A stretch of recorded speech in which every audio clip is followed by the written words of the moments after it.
You can walk past someone 10 times, sit next to them, share a few quiet conversations, and never realize how close you are to becoming important to them. I didn't go looking for this moment. I didn't expect it. And I damn sure didn't expect it to happen on a casino floor. Every once in a while, when I'm around the Harrisburg, PA area, I stop at this place in Grantsville. Nothing special, just a spot to sit, play a little Keno, pass some time. And over time, I kept seeing the same old guy, Fred. We didn't talk at first, just nods, familiar faces, same machines. He had a routine, always sat the same way, leaned back just enough, watched the screen more than the people. Not homeless looking exactly, but not settled either. When you live alone long enough, in a truck, on the road, you learn to read people without asking questions. And Fred carried weight quietly. Eventually, one day, we ended up sitting next to each other. No big moment, no forced conversation. He just started talking. I learned he had a CDL, did some work when he could. He was about 10 years older than me, I think. And then he told me something that stuck. He told me he had rescued his elderly mother from a burning house. Saved her life, but they lost everything. The house, their belongings, their stability. And just like that, casually, he said he sleeps in his vehicle now. No self-pity, no drama, just facts. And he still had a smile on his face.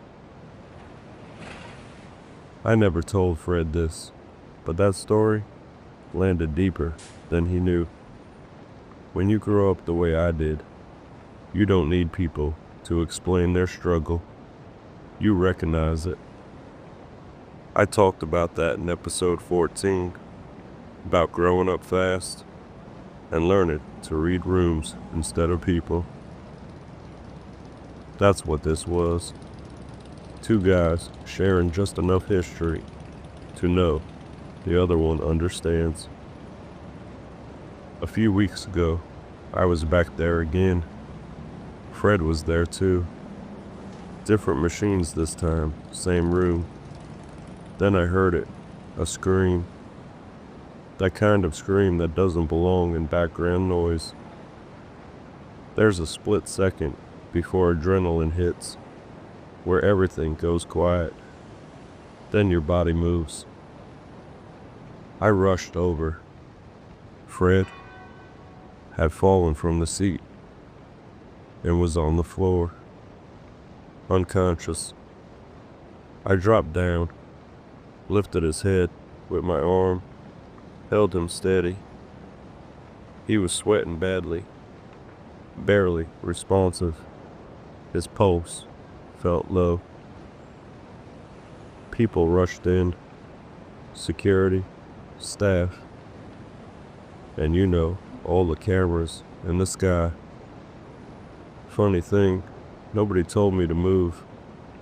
I think they'd seen us together enough times to know I wasn't a stranger.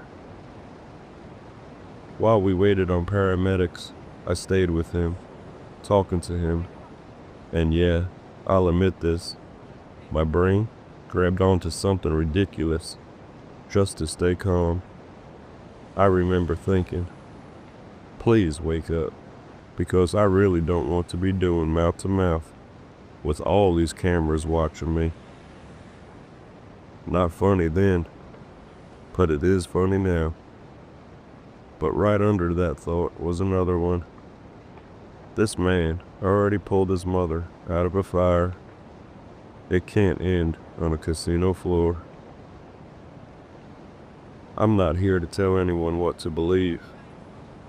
But sitting there, holding him, I said a silent prayer. Just one sentence. Please, don't let it happen like this for him.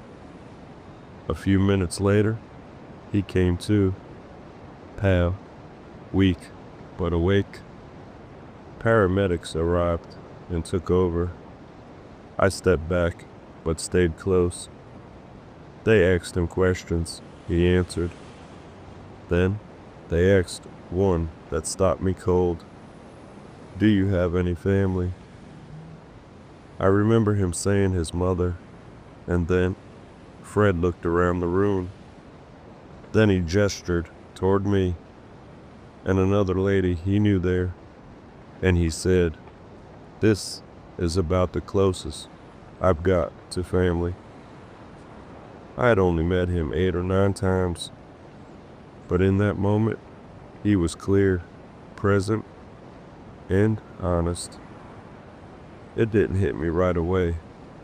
It hit me later, when the room got quiet again. He didn't thank me. He didn't make a speech. He just told the truth. Walking back to my truck later on, it hit me. This life puts me in places most people never are. Different cities, different states, places you don't stop unless you're passing through or stuck. When you live alone in a truck, you're not buffered by routine. You're exposed. And when you're exposed long enough, you don't just see places, you see people. Maybe that's why moments like this keep happening. Not because I'm special, not because I'm meant for it, just because I'm there and I'm paying attention. The boy on the bridge, now Fred. Other nights I haven't talked about yet. I don't freeze. I didn't save a life. I didn't change the world. I just stayed. And sometimes, that's the closest thing to family someone has. This is why Midnight Roads and Real Talk is here for people to listen to.